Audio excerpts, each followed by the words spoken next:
America అధ్యక్షుడు Donald Trump తన సొంత social media platform truth social లో షేర్ చేసిన ఒక ఏఐ వీడియో అంతర్జాతీయంగా దుమారం రేపుతోంది. సుమారు 1 నిమిషం నిడివి ఉన్న ఈ వీడియోలో 2020 ఎన్నికల ఫలితాలపై పాత ఆరోపణలను ట్రంప్ మళ్లీ తెరపైకి తెచ్చారు. బ్యాలెట్ లెక్కింపు సంస్థ డొమినియన్ ఓటింగ్ సిస్టమ్స్ కుట్ర చేసి తన విజయాన్ని అపహాస్యం చేసిందని ఆరోపిస్తూ రూపొందించిన ఈ వీడియో చివరలో బరాక్ ఒబామా, మిషెల్ ఒబామాల ముఖాలను కోతుల శరీరాలకు అతికించి చూపించారు. జంగిల్ నేపథ్యంలో the lion sleeps to night అనే పాట ప్లే అవుతుండగా ఒబామా దంపతులను కోతుల రూపంలో చూపించడంపై డెమోక్రాట్లతో పాటు పలువురు రిపబ్లికన్ నేతలు కూడా విస్మయం వ్యక్తం చేస్తున్నారు.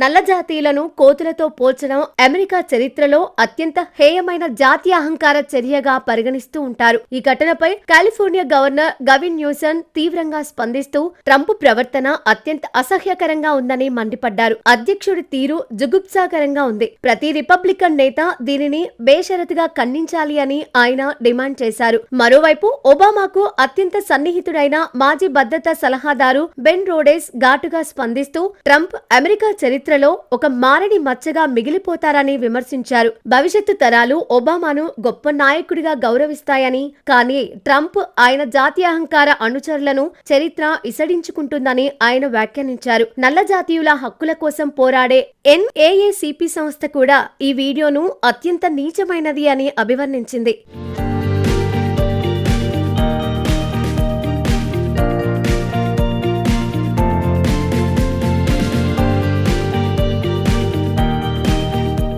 విమర్శలు వెల్లువెత్తడంతో ట్రంప్ తన ఖాతా నుండి ఆ వీడియోను తొలగించినప్పటికీ క్షమాపణలు చెప్పడానికి మాత్రం నిరాకరించారు. అది నా తప్పు కాదు, స్టాఫ్ పొరపాటున పోస్టు చేశారు అని ఆయన సమర్థించుకున్నారు. అయితే గతంలో కూడా ట్రంప్ ఇటువంటి వివాదాస్పద ఏఐ వీడియోలను షేర్ చేసిన సందర్భాలు ఉన్నాయి. గతేడాది ఒబామాను జైలు దుస్తుల్లో ఉన్నట్లు, అలాగే మరో నల్లజాతి నేత హకీమ్ జెఫ్రీస్ ను వ్యంగ్యంగా చూపిస్తూ వీడియోలను రూపొందించారు. 2026లో జరగనున్న రాజకీయ పరిణామాల దృష్ట్యా ట్రంప్ అనుసరిస్తున్న ఈ దూకుడు వైఖరి అమెరికాలో సామాజిక విభజనను మరింత పెంచుతోందని విశ్లేషకులు ఆందోళన వ్యక్తం చేస్తున్నారు. ముఖ్యంగా బ్లాక్ హిస్టరీ మంత్ లో ఇటువంటి వీడియో పోస్టు చేయడం వివాదాన్ని మరింత రాజేసింది.